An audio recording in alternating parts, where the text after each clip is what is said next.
Kade and Rune, an interactive BL sci-fi romance by BL Songbird. Chapter 1. The Hat.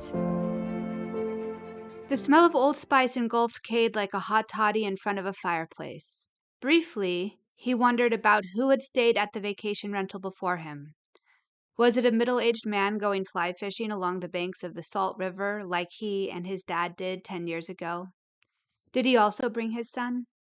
If so, the cleaning crew didn't do an adequate job with this room. Still, the air conditioner worked and the mattress was memory foam. He made a note to notify the owner that it should be cleaned again while he and his buddies were touring the Grand Canyon. Memories from so long ago of his father washed over him. He sank onto the edge of the bed and let them run through his veins like the river his father and he stood by on his 18th birthday. That day, he clutched his brand new fly fishing rod with both hands as his dad laughed at him. "Son, you can't do it that way.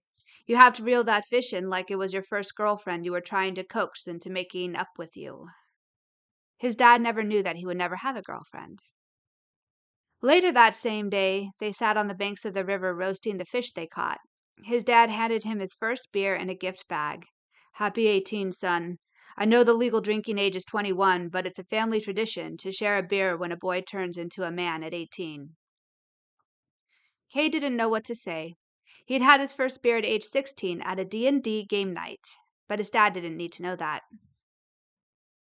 He popped the lid and took a swig.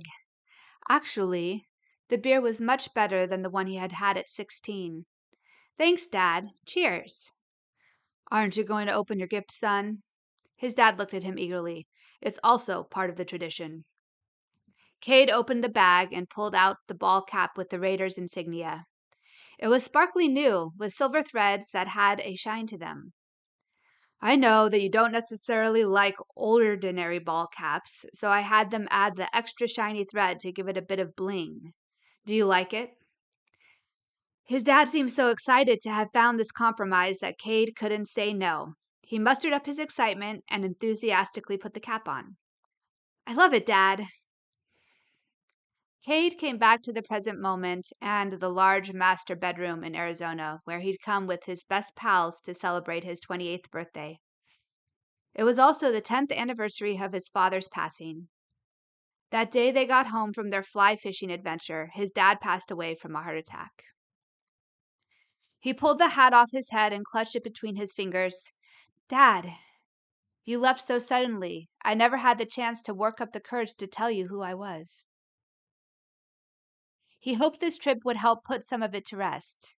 He wasn't one to believe in God or some supernatural resting place. Still, a small part of him hoped that his dad would hear his words. Maybe, if all things were connected and no energy vanished, it only changed. That would mean his dad was somewhere near him, a part of him, surrounding him, and therefore somehow knowing and accepting him for who he was. The Silver Raider symbol sparkled as a sunbeam came through the window overlooking the Arizona desert. "Dad, can you hear me?" Obviously, there wasn't a response.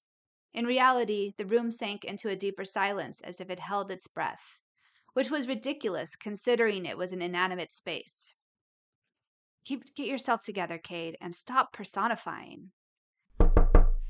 Someone tapped on his door. "Kade, you there, bro?" It was Jensen, his best friend since high school. Kade sighed. "Yeah, I'm here. You ready? We're all getting kind of impatient. We want to go see the Grand Canyon, dude." 10 minutes earlier, Kade couldn't wait to get out the door. The last time he came here, they never got to go to the Grand Canyon, and Kade wanted to know what it was like. Would it be as awe-inspiring as all the YouTube videos hinted at? They were just doing a simple day on the South Rim, starting at the visitor center and hiking around the rim trail a bit to take in the sights. But still, he'd been excited about it. Now he was just exhausted and felt like crawling under the covers for a good nap. "Dude, you coming?" Jensen was the best friend a guy could have, but he was a bit of a bull in a china shop sometimes. Yeah, I'm coming." Kade hesitated. Should he bring his hat? It was known to be windy on the trail, but the thought of leaving it at home was too much for his heart to bear.